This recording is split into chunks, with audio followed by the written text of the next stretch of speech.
Hello everyone and welcome back to the channel TH classes. इस video में हम देखने वाले हैं हमारे मॉड्यूल का लास्ट चैप्टर, ठीक है, जो आपका थ्योरी एग्जाम में आने वाला है। तो ये है आपका 29 चैप्टर। बेसिकली इसके 4 चैप्टर्स आने वाले थे और ये सारे मैंने आपको करवा दिए, 3 पहले ही अपलोड हो चुके हैं और ये आपका लास्ट चैप्टर है।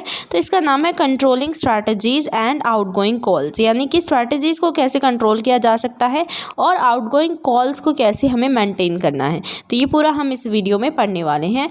Keeping control over conversation is an important skill, यानी कि कन्वर्सेशन, बातचीत पर कंट्रोल रखना एक बहुत ज़रूरी स्किल है।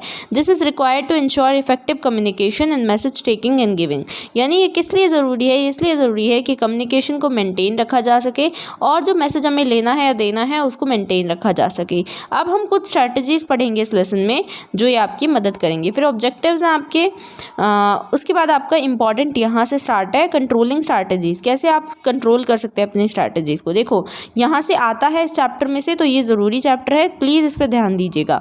Often callers tend to chat, talk irrelevantly and keep the telephone lines needlessly engaged. कई बार ऐसा होता है कि जो किसने कॉल किया है वो बिना फालतू में कुछ भी बातें किया जाता है, इनरिलेवेंट बात करता है, मतलब जिसका कोई तुक नहीं बैठता, ठीक है।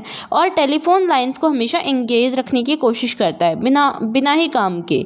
तो इस केस में आपको क्या करना है? It is therefore very important that you keep control of the conversation, इसलिए आपके लिए ज़रूरी है कि आप अपनी कन्वर्सेशन का कंट्रोल रखें। It is important to know what you want and how to say it briefly and directly without giving offence. इसलिए ज़रूरी ये है कि आपको, यानी एक रिसेप्शनिस्ट को ये पता होना चाहिए कि किस तरीके से अपनी बात भी कह दे, कोई उसको बुरा भी ना लगे, ठीक है, और सारी बात वो ब्रीफली कह दे।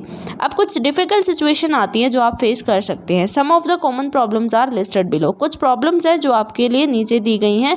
अब उनको टिप्स दी गई हैं कि कैसे आप इनमें डील कर सकते हैं, ठीक है। तो पहली प्रॉब्लम है कि मैसेज क्लियर नहीं होता है कई बार। तो ये आपका आता है कि क्या क्या प्रॉब्लम्स जो हैं मैसेज लेते समय एक रिसेप्शनिस्ट को करनी पड़ती है फेस। तो पहला हो जाएगा कि मैसेज क्लियर नहीं होता है।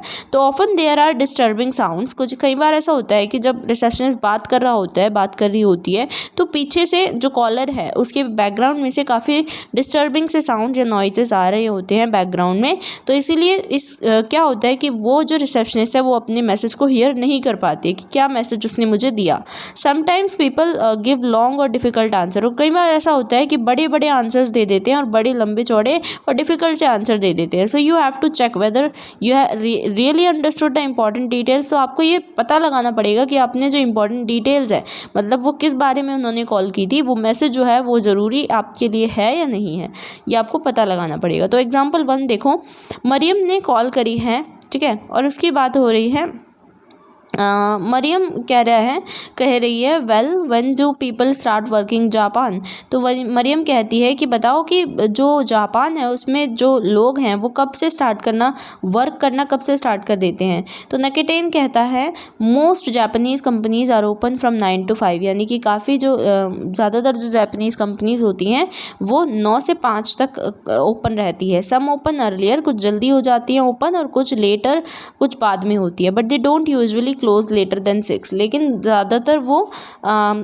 6 के बाद यानी 6 बजे के बाद वो ज़्यादातर काम नहीं करते हैं, वो 6 बजे से पहले ही अपना काम ख़त्म कर लेते हैं। मरियम कहती है so the normal hours of business are 9 to 5। तो यहाँ पर वो रिपीट कर रही है कि इंपॉर्टेंट क्या था इसमें, उसने क्या पूछा था और उसे क्या जवाब मिला है। तो इसलिए वो कह रही है कि अच्छा, मतलब इसका ये है कि 9 से 5 तक वो नॉर्मल बिजनेस आवर्स रहते हैं उनकी। तो नकेतेन कहता है येस दैट्स राइट, हाँ बिल्कुल वो सही है। मरियम कहती है आई सी थैंक्स, तो वो कहती है हाँ ठीक है मैं समझ गई। फिर उसके बाद एक एग्जाम्पल 2 दिया हुआ है, रिसेप्शनिस्ट कह रहा है हार्ड रॉक कैफ़े, यानी वो हार्ड रॉक कैफ़े से बात कर रही है, मे आई हेल्प यू, मैं आपकी मदद कर सकती हूँ।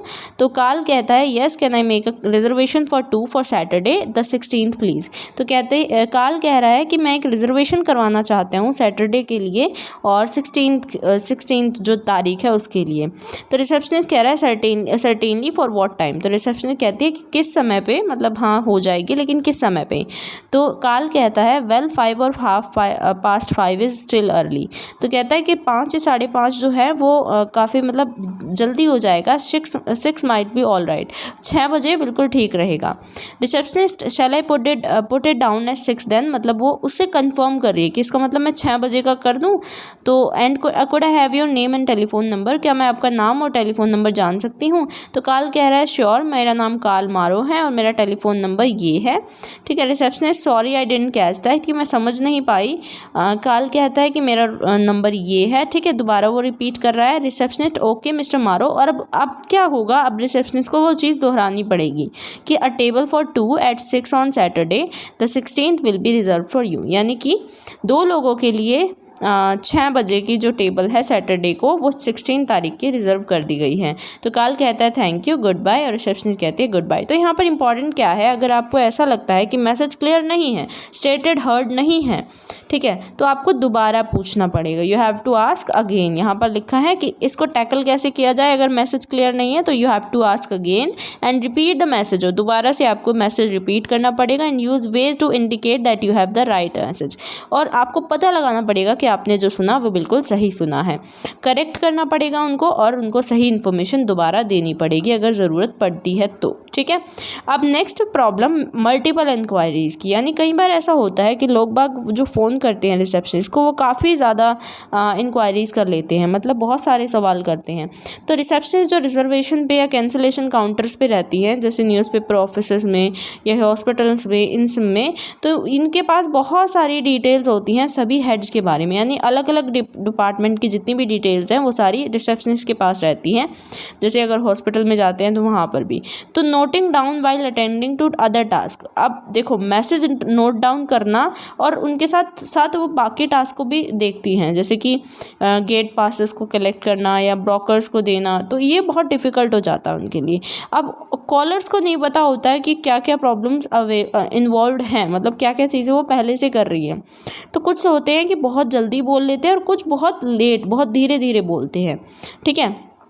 तो आपको कंट्रोल रखने के लिए अपनी कन्वर्सेशन पे ये कुछ चीज़ें फॉलो करनी पड़ेंगी।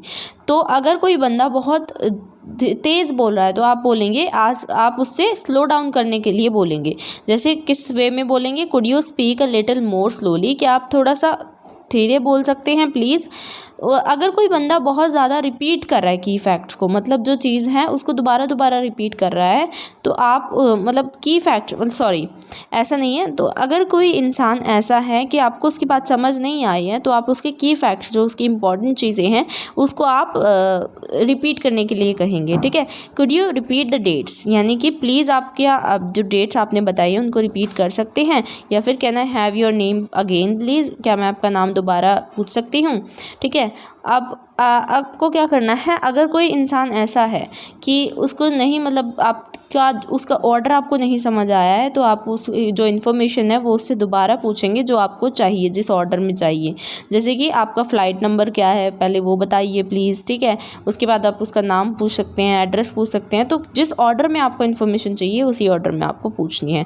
अब ask the other person to spell his or her name, कई बार ऐसा होता है कि लोगों के नाम जो है उनकी स्पेलिंग काफ़ी अलग होती है, तो आपको उस केस में क्या करना है, उनकी स्पेलिंग पूछनी है। उनसे कहना है कि could you please spell that, या फिर could you spell that please, या क्या आप उनको स्पेलिंग बोल सकते हैं। अब इन सभी की चेकलिस्ट करनी है, इन सभी पॉइंट्स की, और कॉल करने से पहले आपको ये सब चीज़ें देखनी है। ठीक है। अब देखो यहाँ पर कुछ डायलॉग्स दिए हुए हैं, हालांकि इनके आंसर नीचे दिए हुए हैं, तो आई वुड नॉट रिकमेंड कि मैं आपको ये वीडियो लेंदी करूँ, लेकिन मैं समझा देती हूँ। तो कुछ डायलॉग्स दिए हुए हैं, इनको कंट्रोलिंग स्ट्रैटेजीज़ आपको कौन सी इसमें यूज़ करनी है वो आपको बतानी है। आप एक से ज़्यादा स्ट्रैटेजीज़ भी यूज़ कर सकते हैं। ठीक है। तो फर्स्ट मैं करवा देती हूँ। जैसे देखो, मरियम कह रही है कि एवरेज कॉस्ट क्या है एक होटल टोक्यो में, एक होटल की टोक्यो जापान में एवरेज कॉस्ट क्या है। तो नकेटेन कह रहा है कि मैं श्योर नहीं हूँ क्योंकि मैं टोक्यो में नहीं रहता हूँ, मुझे लगता है, मैं सपोज़ करता हूँ कि 15,000 से 30,000 येन होगी, but I never stay in hotels, लेकिन मैं होटल में नहीं रहता हूँ, तो मैं श्योर श्योर नहीं हूँ उस चीज़ के बारे में।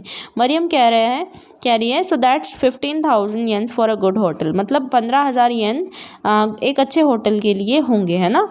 तो निकेटिन कह रहा है कि no that's not quite right, मतलब वो ठीक नहीं है। For a good hotel you pay about 30,000 yens, मतलब एक अच्छे होटल के लिए 30,000 आपको देने पड़ेंगे। मरियम कहती है आई सी थैंक्स, तो वो कह रही है कि अच्छा ठीक है, थैंक यू, ठीक है। देखो तो ऊपर जो है ना, इसमें यहाँ पर क्या पूछा गया है आपसे कि यहाँ पर क्या चीज़ होनी चाहिए। तो यहाँ पर इन्होंने देखो मरियम ने जो की फैक्ट्स है निकेटिन से, तो निकेटिन से उसने की फैक्ट्स दोबारा पूछे हैं, ठीक है। निकेटिन से उसने जो की फैक्ट्स थे वो दोबारा पूछे हैं, तो इसीलिए उसको की फैक्ट्स रिपीट करने पड़ेंगे। अब नीचे भी सेम इसी तरीके से आपको करना है। फिर आता है आउटगोइंग कॉल्स, यानी कि जो कॉल हम खुद करते हैं। डायलॉग प्रैक्टिस है इसकी। फर्स्ट ऑपरेटर कह रहा है switch board can I help you, switch board और क्या मैं आपकी मदद कर सकता हूँ। तो मैनेजर कह रहा है गुड मॉर्निंग, दीपक शर्मा है, मैं दीपक शर्मा हूँ। Could I have an outside line please, क्या मैं आउटसाइड लाइन ले सकता हूँ प्लीज़। फर्स्ट ऑपरेटर कह रहा है sure, what's the number sir, क्या नंबर है sir. Notes the number in a pad, एक पैड पे वो नंबर लिखता है। प्लीज़ होल्ड ऑन सर, फिर होल्ड करने के लिए कहता है। फिर उसके बाद कहता है कि मिस्टर यादव अवेलेबल हैं और मिस्टर यादव को वो डायल करता है। तो यहाँ पर बेसिकली क्या है, जो पहला ऑपरेटर और मैनेजर है उनके बीच में बात हो रही है। वो कह रहा है मिस्टर यादव को मुझे एक आउटसाइड कॉल करनी है, लाइन पे लेना है। तो ये जो फर्स्ट ऑपरेटर है वो उसको लाइन पर लेता है। Mister Yadav is on the line. Manager कह रहा है that suits me, I am in my office for the next half an hour, मैं एक आधे घंटे तक, अगले आधे घंटे तक ऑफिस में हूँ, और वो काट देता है फ़ोन। फर्स्ट ऑपरेटर और सेकंड ऑपरेटर और थर्ड ऑपरेटर के बीच में बात हो रही है। तो फर्स्ट ऑपरेटर कह रहा है इज़ इट 507-822। सेकंड ऑपरेटर कह रहा है wrong number, this is this, ये वाला नंबर है, ठीक है, 508722, ठीक है। अब जो फर्स्ट ऑपरेटर है कि वो दोबारा से डायल करने की कोशिश करता है और दोबारा उस पर डायल करता है कूपर्स लिमिटेड कहकर, ठीक है। Third operator yes may I help you, तो थर्ड ऑपरेटर जो है कूपर्स लिमिटेड का अब वो जुड़ गया है। फर्स्ट ऑपरेटर कह रहा है मिस्टर दीपक शर्मा, मैं यहाँ से बात कर रहा हूँ और ये जो हैं ये आपसे बात करना चाहते हैं, आपके जो असिस्टेंट मैनेजर हैं विक्रम यादव प्रोडक्शन के, उनसे बात करना चाहते हैं। तो थर्ड ऑपरेटर होल्ड ऑन करने के लिए कहता है और देखता है कि वो यहाँ पर हैं या नहीं है, मिस्टर दीपक शर्मा एस्कॉर्ट से, ठीक है। और फिर उसके बाद कॉल को इन करने के लिए कहते हैं। तो यादव जो है अब आए हैं कॉल पे। तो बेसिकली यहाँ पर क्या था, देखो मैं समझाती हूँ आपको। सबसे पहले फर्स्ट ऑपरेटर जो है उसके पास एक मैनेजर ने कॉल करी, ठीक है। मैनेजर को बात करनी है किससे, एक मिनट। फर्स्ट ऑपरेटर जो है उससे वो कहता है कि बताओ आपको किससे बात करनी है। तो मैनेजर बात करना चाहता है मिस्टर यादव से। अब मिस्टर यादव किसी और कंपनी के हैं। फर्स्ट ऑपरेटर जो है मिस्टर यादव का नंबर ढूंढता है। नंबर जो है मैनेजर को कहता है कि देखो मैं अभी कॉल करता हूं। तो मैनेजर कहता है ठीक है। फर्स्ट ऑपरेटर नंबर रिपीट करता है। तो सेकेंड ऑपरेटर कहता है कि ये नंबर नहीं है, ठीक, दूसरा नंबर है ये वाला, ठीक है। तो फर्स्ट ऑपरेटर फिर उसके बाद नंबर मिलाता है और थर्ड ऑपरेटर जो दूसरे कंपनी का कूपर लिमिटेड का ऑपरेटर था वो फ़ोन उठाता है और वो थर्ड ऑपरेटर फिर यादव को लाइन पर ला रहा है, ठीक है। तो इस तरीके से आपको करना है। तो फिर उसके बाद थर्ड ऑपरेटर जो है होल्ड करने के लिए कहता है और कहता है मिस्टर यादव जो हैं लाइन पर हैं, और मैनेजर जो है मिस्टर यादव से फिर बात कर लेता है और दोनों की बातचीत हो जाती है एक्सटेंशन से। तो ये होती है आपकी आउटगोइंग कॉल जो हम खुद करते हैं दूसरों को, ठीक है। तो इसमें यही है बेसिकली, और इसमें पूरा बताया गया है। उसके बाद डायलॉग एनालिसिस कैसे करना है। पहले तो आपको आइडेंटिटी देनी पड़ेगी आपकी कि मैं यहाँ से बात कर रहा हूँ। ये सब हम सेम वही पढ़ रहे हैं जो हमने पिछले 3 चैप्टर्स में पढ़ा है। फिर उसके बाद कॉलर को भी आइडेंटिटी अपनी देनी पड़ती है कि मैं यहाँ पर मैं ये बात कर रहा हूँ, या फिर मैं डायरेक्टर बात कर रहा हूँ, या फिर मैं hello there is work for you कि तुम्हारे लिए कुछ काम है। अगर डायरेक्टर कॉलर को पूरा नाम या पूरी डेजिग्नेशन या पूरी कंपनी का नाम बताने की कोई ज़रूरत नहीं है। एक ऑपरेटर जो है वो उसके प्लेस पर काम करता है कई बार, तो इसीलिए जो वॉइसेस हैं, जो बातचीत जो हैं, मतलब जो उनकी आवाज़ें हैं, उनसे वो पहचान जाता है उनको, ठीक है। नेक्स्ट है आपका यहाँ पर कि कॉलर जो है एक्सक्यूज़ करता है, जैसे कि मतलब कोई इंसान ऐसा है जो लाइन पर नहीं है तो उनको होल्ड करने के लिए कहता है कि देखो होल्ड करो, मैं फ़ोन करता हूँ। उसके बाद रीज़न देता है कि एक कॉल को हैंग करने से पहले रीज़न देता है, would you mind holding while I look into the, मतलब अगर इंसान वहाँ पर नहीं है अवेलेबल तो उसको रीज़न देना पड़ेगा कि अवेलेबल नहीं है, कि मुझे अभी ढूंढने में टाइम लगेगा। ठीक है, तो आपने कई बार नोटिस किया होगा कि डील करते हुए आपको आउटगोइंग कॉल करनी पड़ती है। The operator may be asked to perform a particular task, और ऑपरेटर को कुछ पर्टिकुलर टास्क बोलना जाता है, जैसे कि एक पर्टिकुलर नंबर फाइंड आउट करने के लिए, कुछ इन्फॉर्मेशन और कुछ जो है पास ऑन करने के लिए मैसेज। तो सेम वही चीज़ है, जैसे यहाँ पर देखो ये बताया गया है, नाम है एयर ट्रैवल्स, ठीक है, प्लेस या डेस्टिनेशन जो भी है उसकी मिस्टर कुकरेती, और जो इसका रिजर्वेशन इंचार्ज है, नंबर यहाँ पर ये दिया गया है, ऐसे बॉम्बे डेकोरेटर मिस कृष्णन, और ये यहाँ पर दिया गया है इसका नंबर। ठीक है, अब कई बार ऐसा होता है, lastly you also have to decide on your priority list, कि आपकी प्रायोरिटी लिस्ट पर क्या होना चाहिए, कि अगर आप बिजी हैं या बोर्ड आपका फुल है, ऑन बोर्ड है, whose work you do first, कि किसका आप काम पहले करेंगे, डायरेक्टर का काम पहले करेंगे या फिर मैनेजर का काम पहले करेंगे। अब मान लीजिए डायरेक्टर ने भी आपके पास कॉल किया और मैनेजर ने भी, और दोनों अलग अलग इंसानों से बात करना चाहते हैं, तो आपके ऊपर है कि आप अपने स्टाफ मेंबर्स में डायरेक्टर का काम पहले करते हैं या फिर मैनेजर का काम करना चाहते हैं। तो ऑफिशियल कॉल्स जो हैं वो पर्सनल से पहले हैंडल की जाती हैं। ठीक है, अब ओवरऑल क्वेश्चन है, यहाँ पर पहला क्वेश्चन कह रहा है कि आप एक ऑपरेटर हैं सेशन हॉस्पिटल पुणे में।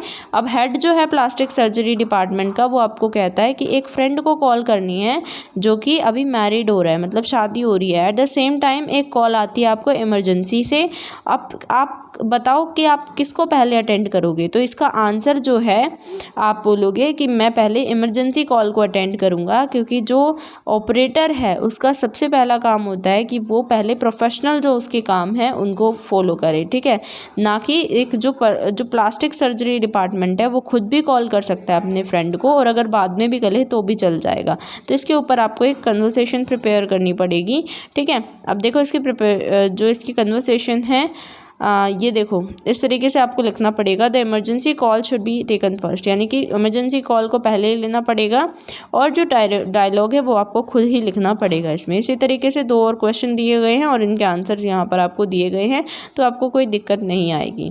तो ये था आपका पूरा चैप्टर। आई होप आपको ये चैप्टर पसंद आया हो, और अगर पसंद आया है तो प्लीज़ लाइक करिए, शेयर करिए अपने सभी साथियों के साथ। इसके अलावा चैनल पर नए हैं तो सब्सक्राइब ज़रूर करिए हमारे चैनल TH क्लासेस को, ऐसे ही और वीडियोज़ के लिए। और ये आपकी हो गई हैं पूरा का पूरा, मैंने आपका सिलेबस करवा दिया जो भी आपका थ्योरी एग्जाम में आने वाला है। इससे ज़्यादा आपका कुछ नहीं आएगा, थोड़ी सी ग्रामर रह गई है, वो भी मैं जल्दी अपलोड कर दूँगी अगर हो पाया तो। ठीक है, वैसे मैंने क्वेश्चन पेपर सॉल्व करवाया हुआ है, तो क्वेश्चन पेपर भी आप देख सकते हैं, इसमें हमने ग्रामर कवर की हुई है मेनली जो आने वाली है। ठीक है, तो वो आप देख लीजिएगा, प्लेलिस्ट आपको मिल जाएगी। Thanks for watching.